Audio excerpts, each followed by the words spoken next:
the screen of all of us now to go live. Yeah, I can do all of us.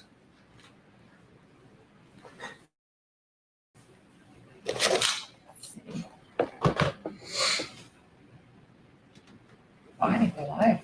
Hello there. Yes, we're on. Live? Terrific, yeah. Oh, cool.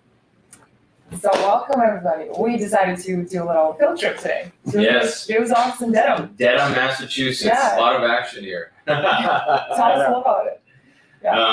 Well, thank you for having me. Hello, my friends. We go back, obviously, several years in this real estate journey that each of us are deciding to be a part of. It's almost like we're in a little never-ending novel, right? Almost the real estate world. So yes, I've been in this area for the last 4 years, give or take. It served me well where we can all see the Norfolk Registry of Deeds from this window in front of us in our conference room. It's a beautiful space that I've built out here. We're at the old Dedham Savings Bank, and it was important to me to build out the space with bright sunlight that the room is filled with, nice colors, elegance, for welcoming all our buyers and sellers, of course, and the clients that we're lucky to have, the two of you refer here. So we take good care of them, of course. No, but we want everybody happy. Every single person that walks into this room, we want them glowing. So yes, it's my pleasure, and of course, we try to treat everybody like family. That's the way that my dad started his business, his restaurant business. That every single client, of course, that would walk in was treated like an extended member of the family, and that's what we try to do here in the law practice. You were just saying that you take your clients out for pastries after the closing. I do. I did not know that. I do. I It's feel actually my favorite place in Dedham. Is it? Yeah. Aside from the law firm, it's your second favorite First I place. go to the law firm, then I go to the pastry shop. you should like put it front and center. So what I try to really accomplish when we have a closing here is that, again, I'm not the star of this show, even though my law practice and this is the office that this was built with the idea that again, everybody that would come in here is celebrating the most important purchase of their life. Their home, it could be their third home or it could be their first home.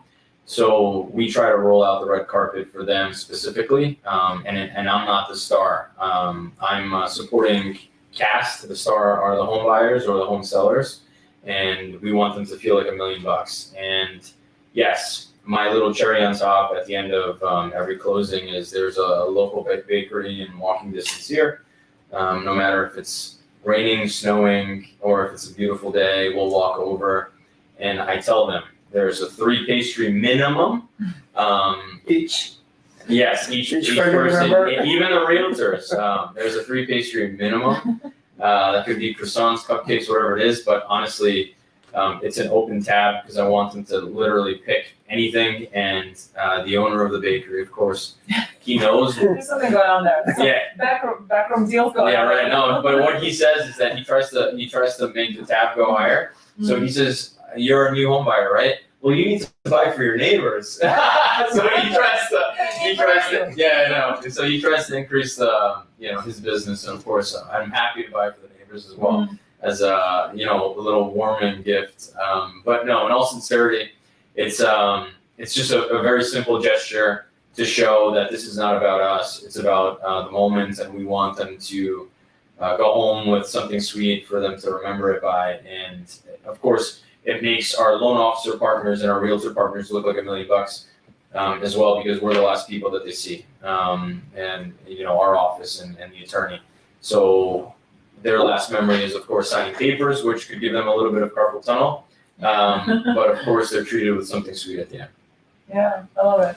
Very, very how to say this? Very memorable. First of all, yeah, like something to it's like I feel like most things in real estate in general is all about relationships, obviously, Sure, right? absolutely. But it's funny that a lot of times people kind of overthink it and think it's about the presentations. It's It's a relationship. Do you yeah. like, It's a do you relationship. trust people, exactly, do they, like, are they your friends, effectively? I call it chemistry. Could you, You yeah, have to have good chemistry Yeah, with yeah. your client. yeah, and I You feel have like, to be friends. yeah, I it's an think- invitation to continue a relationship, I think culturally, you know, sometimes, and in America, I think in general, culturally, we've come a long way, but culturally, you know, with our unique backgrounds, you would leave the doors unlocked, you know, and the neighborhoods where my parents grew up, and the neighbors would watch out for you. It's that community feel that I think that I really want to have with my clients. I want them to know that they're not just a transaction. Right. There's that personal touch, and I know that the two of you, of course, run your business the same way. Yeah, absolutely. I honestly feel like if I'm not feeling like we're becoming friends with my clients, Yeah.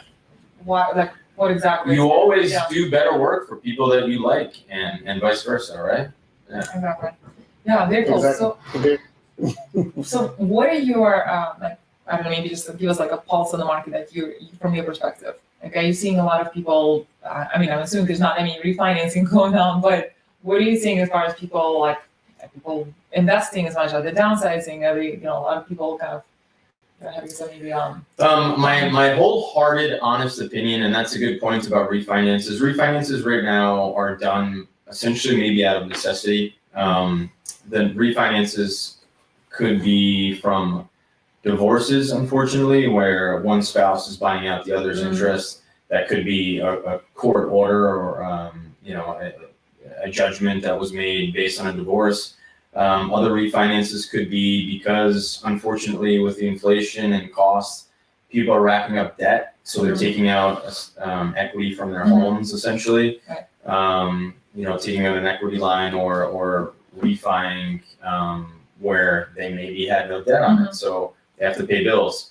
So it is a weird place in that aspect, the refi aspect. It of course there will be a refi boom with the assumption that the rates are going to go down.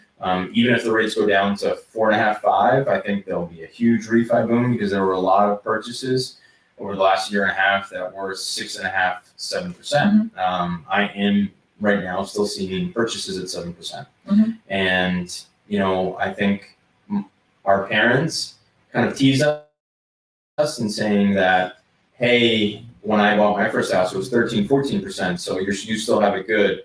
But there's an ideology that the house prices obviously were a little bit more reasonable than a too. lot more. Of course. Yeah. Much less. So my analysis of the market, I mean, we're in Massachusetts, and I think statistically a couple weeks ago they said that Massachusetts and Boston specifically was the hottest market. The New England market, really, there's lack of inventory, and because of that, supply and demand, there still is a demand. People are having babies. I just had a baby. I'm a new dad.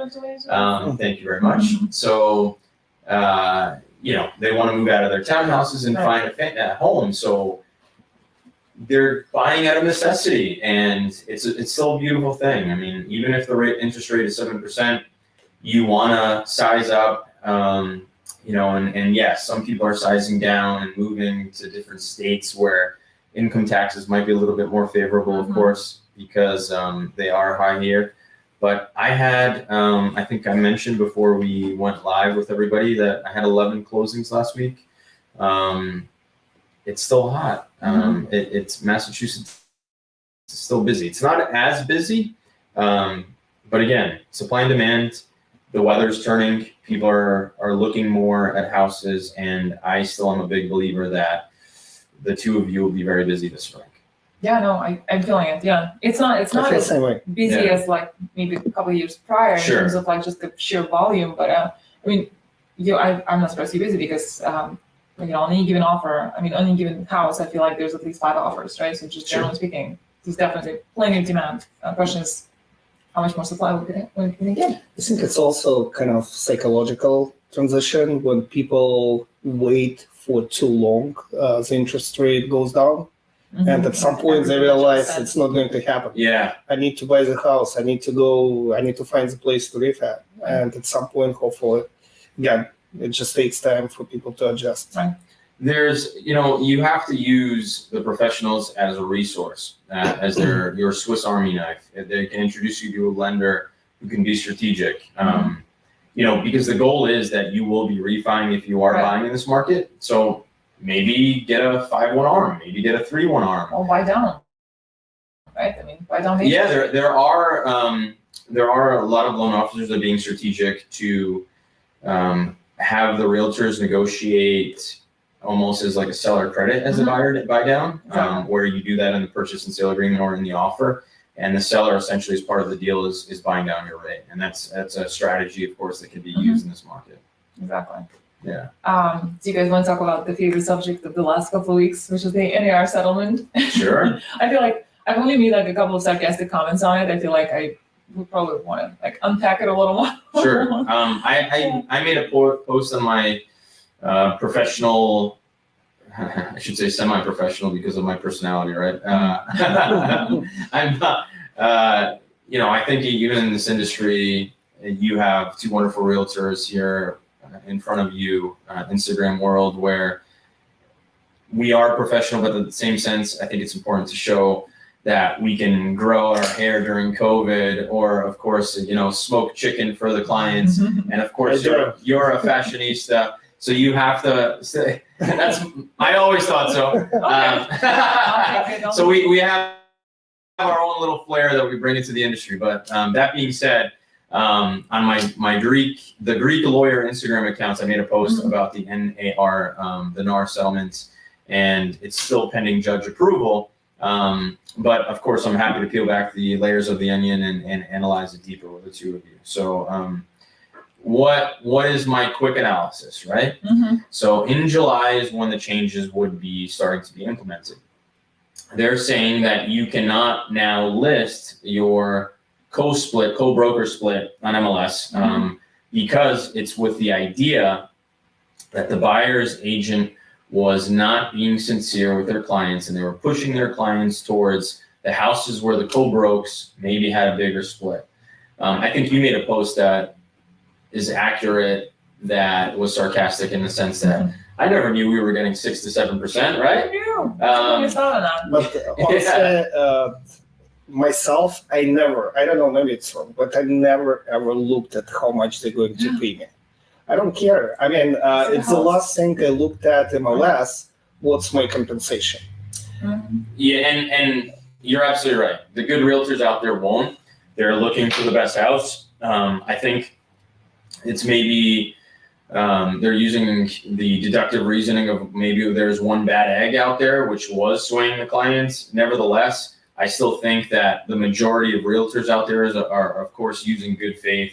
And no matter what the co-broke fee is, that they're still. Sorry to interrupt you. A lot of time, buyers actually sent me links from Zillow or Redfin. What should I tell them? I'm not going to show you the house, even without knowing how much I'm going to get paid. Right, buying and driving, people want to see, right? Yeah, they want to see the house. Gatekeeping. There's no more gatekeeping, right? Like you don't have the real estate books from the 80s or whatever they were around, right? Like where you actually are the only one to know the information, and by the time that you actually get the book, a lot of those listings are actually expired, right? So I mean, I can only imagine what a wild west it was to like try to buy a house in the 80s, right? But even in like early 2000 when we were buying our house, it took us 3 years. We didn't have great representation, right? We didn't know a lot of things, right? So we were just fully relying on the professional, but the professionals had interesting nuances. One professional said to us, and we honestly, if we knew up front, we wouldn't have maybe, went on any of the showings with her, but she said, so you've seen 10 houses? We said, yes, thank you, we have. And she says, which one are you gonna buy?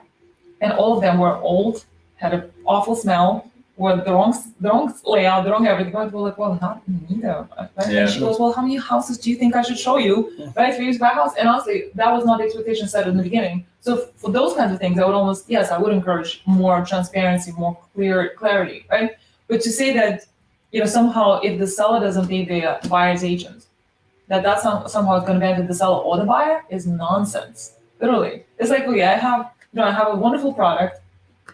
I want to sell it for the highest and best price, probably, most likely. Why exactly would I limit my pool of buyers, right? What is the logic? Or if people come to me because, like you said, right, they see you on Zillow anyway, so they're going to come to your open house. but they see 50 other people, right? What are the chances that person who does not have experience buying yet, that don't understand the little bit nuances, don't understand for a second how to be competitive, right, or how to fill out the paperwork, what are the chances that they're even going to make an offer and not be intimidated out of even taking any action? Mhm. A big damn chance, right? Yeah. That's why you do have a buyer agent, right? And they do set expectations. They do figure out the strategies, right? So the whole point of it is you have your, right, like you have somebody playing on your team, so it equalizes, right? So it keeps the economy going. Are we trying to like stall the economy or trying to help the economy? I mean, I suspect that they might be trying to stall the economy, judging by Well, if the law is interpreted the way essentially it could happen, where buyers, of course, are paying for their own agents, and I think that's what you're it was always alluding to. it was always a possibility. The seller never Yeah. was forced to do anything, right? The seller As long so I think the adaptation and there, it might essentially be just a status quo without this listing on MLS of what the co-broke fee is. Mhm. I still think it'll be a necessity now for realtors that are representing buyers to have an exclusive agreement with them, because the thing that I'm fearful for of where it kind of shoots buyers in the foot is for them to get the wrong impression that now I should be unrepresented and I'm going to go to an open house because I don't want to pay for a buyer's realtor. Right. And then what do you think is going to happen? The listing agent at that point is going to be like, oh, you're unrepresented? Come here. They're now going to work out a co-broke fee, maybe with the seller of where, or co-representation fee, where they're making the full percentage. I think there'll maybe be funny business like that, hypothetically. It's dual agency. It could happen, right? It could, of but again, course. it requires all the parties to understand what that is, to Yes. agree to it, right? Because in one case, you have fiduciary duties to your either seller or buyer client. In another case, you're just pushing papers. So your role gets reduced to being a facilitator. So you're not really providing strategic advice. You're not really giving people, right, an edge. You're just literally being like, okay, let me pass on the papers. Yeah, I think there's definitely the representation and the upfront discussion should be had by those representing the sellers, saying, look, you might be hearing the news, this might be the headlines. However, in order to properly sell your house and to get the most bang for your buck, you should pay a co-broke fee. Everything should essentially stay the same in that aspect. That's my opinion. Yeah, from my experience, a lot of people just visual. You have to take a piece of paper Right. and just write the numbers Exactly. and tell the people, listen, you can sell your house actually for more. You can get much more if we pay the co-broke. Because co-brokers, I want to get this house for my buyers. Yeah. And I want to make sure my buyer gets a house, and I will do whatever possible. Yeah. The closing cost could be 10, 15, 20,000 more for a buyer if everything is interpreted the way that the headlines say, right? And that would price so many people out of the market, especially in Massachusetts, and it would be really sad to see, that growing family now that has to pay their own realtor, where for years now, we've had in Massachusetts, the sellers paying for the buyer's realtor, of course, and whatever the co-broke fee is. I would hate to see young families get priced out and single moms, single parents get priced out because they're paying for I have a question. buyer's agent. Let's say, I don't know how you charge your clients, is it hourly rate or, but I heard a lot of time people saying the buyer's agents should be paid hourly. I think it's crazy idea. Buyer's First of all, agent should be what? paid hourly. I think it's crazy idea, but the Did one. you see that video? Yes. I think I saw it. Yeah. I haven't seen that, no. Yeah, it just people, a lot of, not a lot, but some haters saying we're doing nothing. So the buyer agent just shows the house, signs the offer, and we're done. And we charge 2.5%. So why don't we pay you, I don't know, $100 an hour, and we'll give you 200, and you write the offer. I would love to see that happen. For just like 2 seconds that it's going to last, I would love to see that happen, because literally it gives a buyer's agent an incentive, right, to do 50 showings, right, like to never pretty much get you make more than I that. would be But at the same time, I should mention I have a videography background, and I remember the time when a lot of people, unprofessional, come to the market with small cameras, and they say, "Listen, we're going to shoot your wedding for $500." Year later is out of business because you can handle so much. And if you really want to produce high quality product, you need to spend time. You really need to spend time. And if you pay me $100 an hour, guess who I'm going to go to the showing? To the client who pay me $100 an hour, or a client who agrees to pay 2.5%, I don't know, commission rate. But to be like from reality of like how things work out, right? Some clients, for example, they find a house like on the first weekend, like they know what they want, they've done enough research, right? And that's it. They're focused. That's the quote unquote easy 2.5% or 2% or whatever the commission. It's never like, a set number. But other clients may take 3 years, right? Or it took me somebody, I was working with like 6 months. There's no like if especially you really, with no inventory. Yeah, if you really look at the equivalent of hourly rates, I sometimes think our hourly rate is like somewhat like hovering above the minimum wage, right? Which is, again, we make a choice, right? If I make a choice to work with people I like and I care about them, and that's just objectively how long things take, I'm going to be with them, right? And yes, it offsets sometimes with the lucky, quicker, right? Okay, we found a house much faster. It does, but it evens out, and that's what allows me to stay in business and be the professional that I am, right? To have the experience that I have, to be able to provide it to you, right? You're the beneficiary at the end of the day.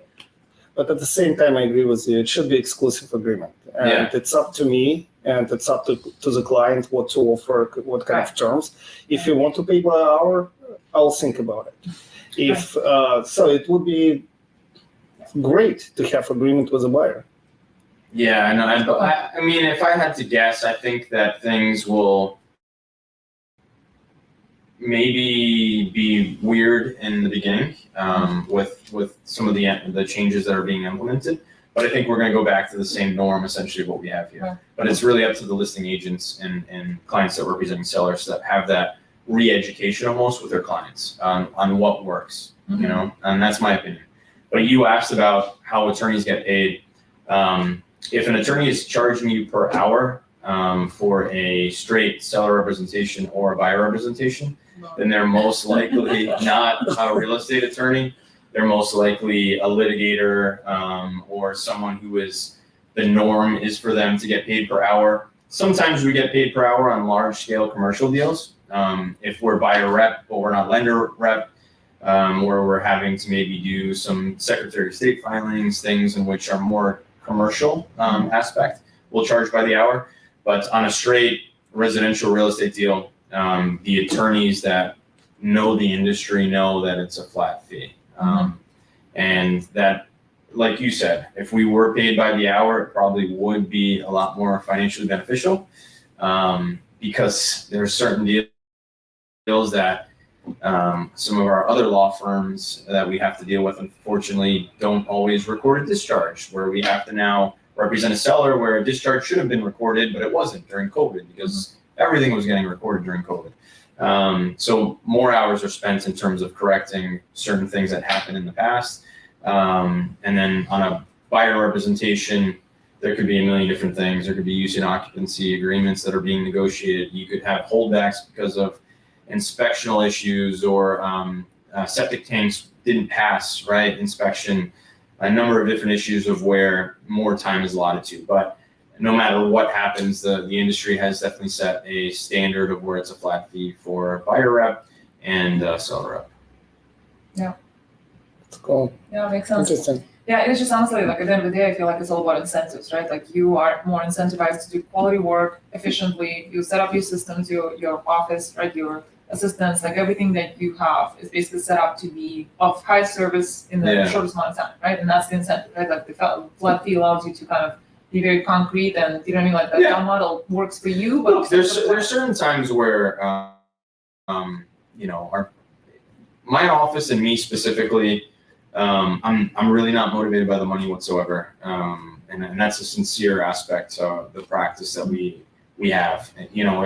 If I know that I'm dealing with a realtor that I know they're doing their job as a realtor, that's less of a headache to us. Right. I mean, because we had a discussion yesterday where you ran the offer by me and you had some questions on it, and that's the right mindset, because sometimes, it has a legal perspective of where by having that discussion ahead of time before the offer is accepted, it will make our jobs easier if the offer is accepted, because we've properly managed expectations ahead of time. So if I know that I'm dealing and working with a realtor that they know what they're doing, it makes our jobs easier. I don't care. We'll happily discount, our settlement fees because again, we're building a long-term relationship with the clients. You're going to refer us to your brother, sister, siblings, and cousins, for us to give the same service to them. So $100, $200 discount doesn't make a difference for us. We're happy to take you on and give you a good experience. Exactly. It beats all the marketing, the outbound marketing people do a lot of times with their little ROI. Yeah, there's other law firms that are much bigger than us. I want to keep the boutique feel, where you have that customer service, but there are other law firms that are just volume based. There'll be a different attorney at the time of purchase and sale.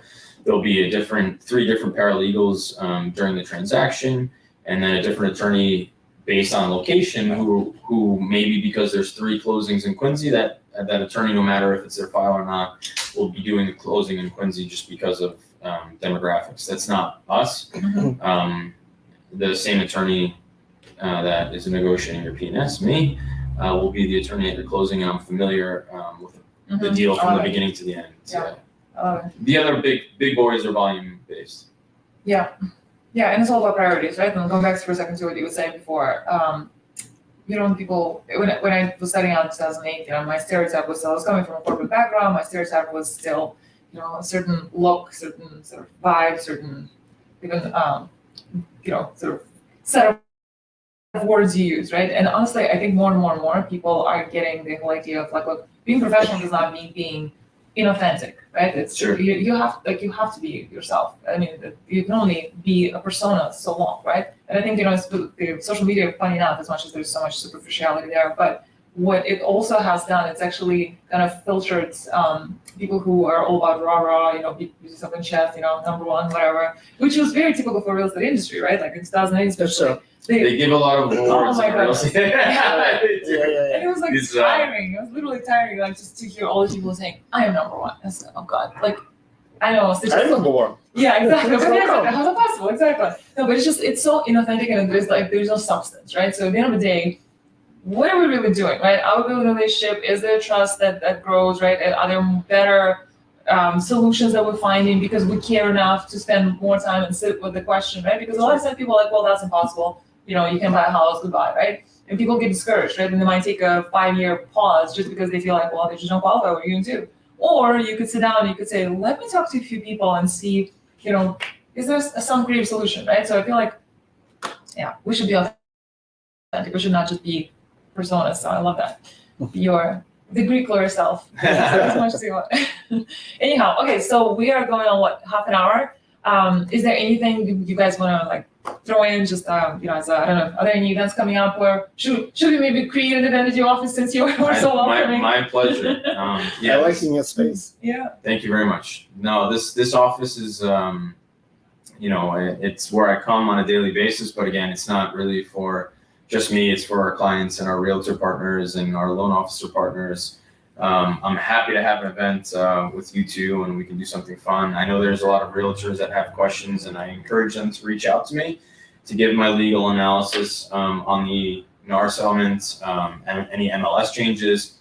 I'm happy also to work with you on what your buyer exclusive representation agreement should say, to protect not only the clients but yourselves. Because those agreements sometimes are little templates and it doesn't really always catch everything that you need to. Look, it's a hard real estate world out there. I think there's a lot of misrepresentation in the sense of what the ideology is, but with the good people properly managing expectations, it's not as intimidating as it should be. There, like you said, let's be creative in getting offers accepted. I still think that, you're all obviously taking a risk in terms of waiving inspections and not maybe having appraisal contingencies. Everything's still pretty much appraising at this point, but there's different strategies with professionals like yourselves that having conversations on the other side and seeing what they're looking for.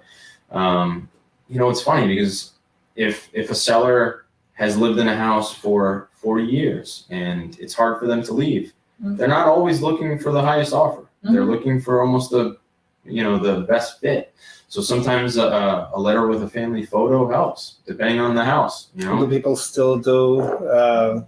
You still do that? Yeah, occasionally, not every time. Though. Yeah, I mean, it all depends. If you know it's a flipper and they don't care, they're looking for the highest buck. I think that letter wouldn't go as far. But if you're looking at a 88-year-old woman that's going to live with, I know it helps. Yeah, of course. That's going to maybe move in with her son or daughter. Yeah. She wants to sell it to someone that's going to take care of the house that her husband built. Everything has a story to it. Can I just, while we're on the subject, and I know Sure. we're wrapping up, but I just want to say, there's one thing I don't understand about our industry, and this is like this trend towards having just one round. You inquire with the listing agent, how are you going to review the offers, and they say, we're just going to do one best and final round. I'm wondering why, right? Is it because we're just also busy? We just don't have time for a second round? Is it because the seller, for some reason, just that was just their will? Or is it something else? Because I just keep thinking that, look, it doesn't give buyers much of a chance to actually, because we're guessing, right? We're literally just guessing, what is it going to take to make an offer? We don't know how many people we're competing against. We don't know, what terms might matter more or less. I mean, I tried to find all that out up front, but the listing agent doesn't know what they're going to get by the deadline, right? They can't tell me I'm going to have 10 offers and these things are going to be more of a leverage or less, right? So basically, pure guess. I mean, or almost as pure guess as you can imagine. And when they say it's going to be one round, but then they turn around and say, okay, fine, we'll have a second round.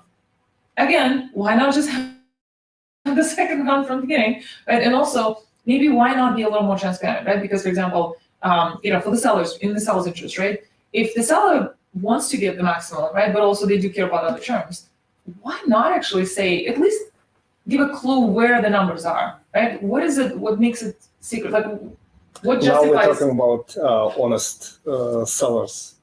No, but yeah, that's true. That's true. Sometimes people make numbers up. That's true, but either way, you don't know, right? So I just feel like, I could sometimes I get a good read on people in terms of just energetically. Like I feel like if there's some nonsense going on, like people are not being genuine. Okay, so I'll interpret it, but it's my job to interpret it, right? But if you're not telling me anything, right, and so you leaving money on the table, my buyer gets frustrated because this is what like number 5 offer that they submitted, and they just, there's not much feedback to even go off of. Why, right? So I don't know. I'm considering using that tool. Remember I was telling you the other day, the final offer.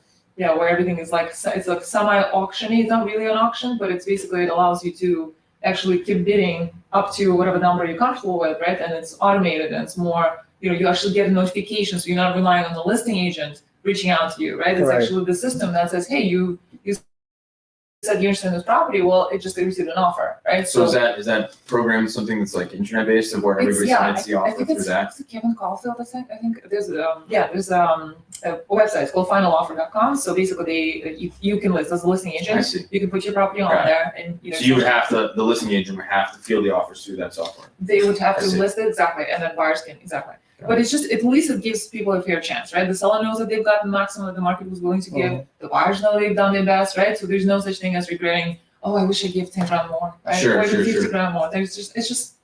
It happens. It happens before. But, sometimes. They didn't pay me, by the way. I'm just mentioning it. No. They're going to give you a licensing deal. A lot of time people just concerned about appraisal, especially with slow down payment. And we can't cross red line. And I saw a lot of deals, the offer was not accepted because like small down payment. Right. But people will, if they're capable of, right, putting more money, they will put it in the offer and just say, we're going to put an additional amount up to. Actually, it's another reason why they need the agent. The buyer Exactly. Yeah. The buyer's not going to come up with it. Yeah. Yeah. We need to explain to people different options, how to get the house. Because otherwise, a lot of people just tired going to the open houses and not getting anything. Yeah. I don't want you to be tired. I don't want you to, we to can feel talk. down. We can talk. Yeah, I want them to feel happy and motivated when they're going out and looking at homes. Yeah, it's your home. It should be like the funnest adventure. It should be positive experience. Positive experience, keeping everybody smiling and happy, because again, the real estate world is not that intimidating. It's going to be A-okay, especially with professionals that know what they're doing, right? Exactly. I think so. Yeah. And Leo's gonna treat you some awesome pastries. Yes, exactly, and you'll have your little cherry on top. Perfect. But thank you for having me. Thank you very much. I wish you both lots of success in your. I feel like I'm at a Greek wedding. We're doing toasting. We're gonna toast. We have a bar right there. We're gonna get some. By the way, yes, legitimately, there's a little bar. Yeah, next time we'll walk around the office. Absolutely. Yeah, we'll show. And there's a lot of lions in this office. My name, my full name is Leonidas, which means son of lion. So there's a lot of little lions that I think we counted once. And by the way, I have Greek meat too. Yeah, Yes. actually, I yeah. have I use Demetrios right here, Oh, nice. Oh, nice. right there, my cross. Is that like My godfather, the church he grew up to was Saint Demetrius. So he baptized me. So it's my little. I always have my godfather's blessing on me. Mm-hmm. You know, Yes. keeps me away from realtors that wants to beat me up. I know that. Yeah. Yeah, most Russians' names actually are Greek names. Yeah. All the typical Russian names. Yeah. Excellent. Well, it's been fun. Thank you so much so Dmitry had put it all together, the whole Did. technological I did. side. I feel like he should start a side business because he's so I good at all will. this stuff. Look at this, like Yeah. wires. You can see half of them. Yeah, I'm barely. Looks good, Dimitri. Looks No, look at that. Look at yourself. good. Wait to the camera. Okay. Cool. Okay, thank you for watching us, and let us know if you have any questions. During the live, apparently, and I learned that none of those comments actually saved, so it's better if you guys have any questions related to what we talked about, just drop it under the post, and I'm going to upload the video. Happy to take any phone calls from anybody watching and listening to this discussion.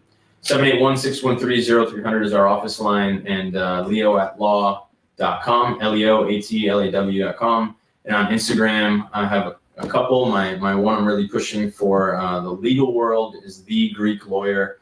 Again, thank you so much. Good luck to all the buyers out there and sellers in the spring market, and we'll talk to you soon. Thank you. Thank you. We're going to go have some pastries. Yes, we are. Thank you very much.